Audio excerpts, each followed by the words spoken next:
Well, that third inning offensively for Cal got him going, and that's how this game stands right now.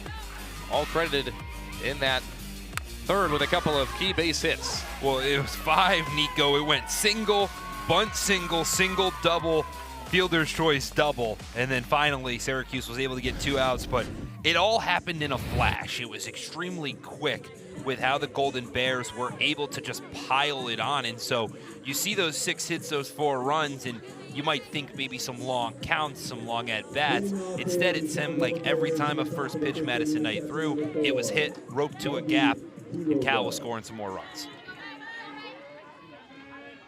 Kaylee Pond with the double there in that third inning.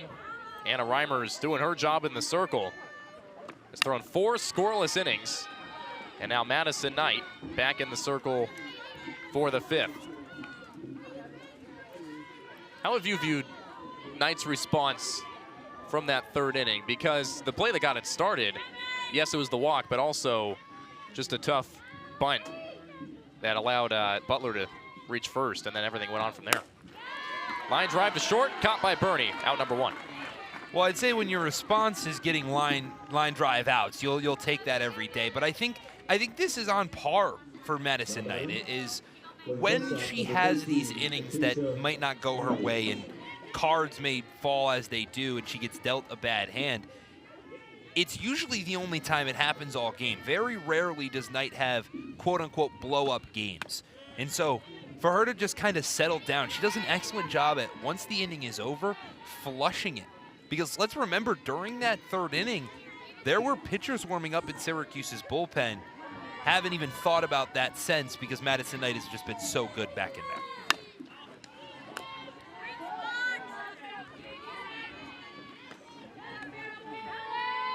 Knight has had 3 straight wins. Really her last blow-up outing, if you want to call it that, against Virginia, middle of April.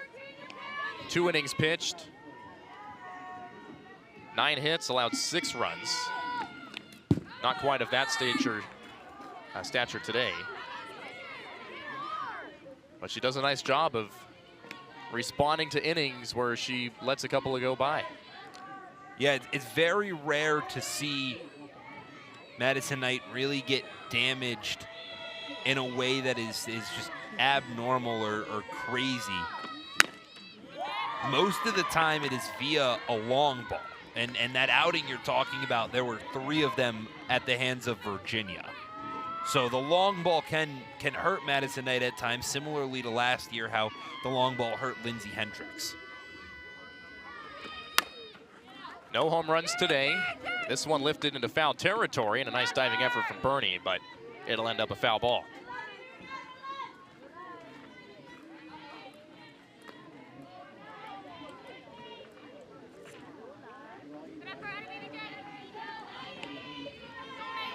Nico, you got my mind spinning mentioning that 2-inning outing. Madison Knight has had just a handful of games where she's pitched under 5 innings. Action goes to Bernie again. Soft pop out, 2 down here in the 5th inning. So Quiroga retired, and so is Acacia Anders. Anders had that double in the 3rd and has now set the all-time career leader in program history when it comes to doubles for Cal. And a swing and a miss. Knight blows it by Tiana Bell. Knight is already up to 79 pitches, though. And although Coach Depking did say she'll throw Madison Knight all 3 games if she needs to, with the high pitch count, you have to imagine some sort of change coming sometime soon. I say that as Madison Knight also this year has thrown 140 pitches in a game. Right. So there is no real limit to what Madison Knight can and cannot do. And she threw twice against Boston College last weekend, 7 innings and then 4 innings.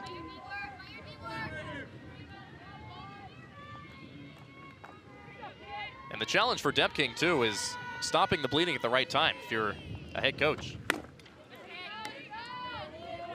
Yeah, and it's a larger issue for Syracuse because Cal has a couple of other options that Coach Spencer trusts, that if in a sticky situation, she feels like she can make a change and the option will work out. Coach Deb King broke down the fact that while there's a lot of potential with the rest of the staff and Jackie Pangle, Rose Cano, and Sydney Jackson, there's still a lot of question marks with their young nature and everything like that.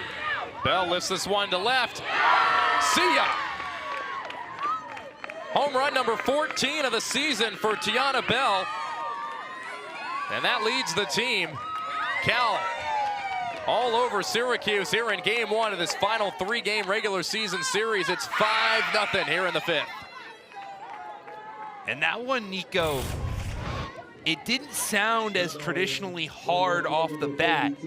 And usually that means you hit it pretty good. It is when it doesn't have that weird ting, when it has a nice, smooth sound to it, it is like butter flying off. And apologies, because I said it earlier, the broadcaster's curse isn't real. We're talking about how she gets hit with the long ball sometimes. You mentioned no home runs, and all of a sudden we both look like some fools. It happens once in a while.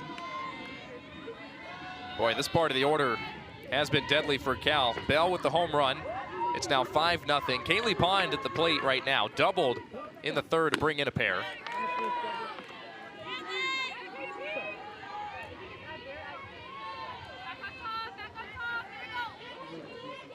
Coming into today, Pond over a .580 batting average in her last 5 games. Takes a strike down the middle. And now you can really look at this game big picture, Nico. Going forward for tomorrow and Sunday, although this one is long from over and Syracuse has put up excellent innings, what does the pitching matchup look going forward? Soft bouncer to second. And Ramos retires Kaylee Pond. Solo shot for Tiana Bell extends Cal's lead to 5 heading into the home half, the 5th.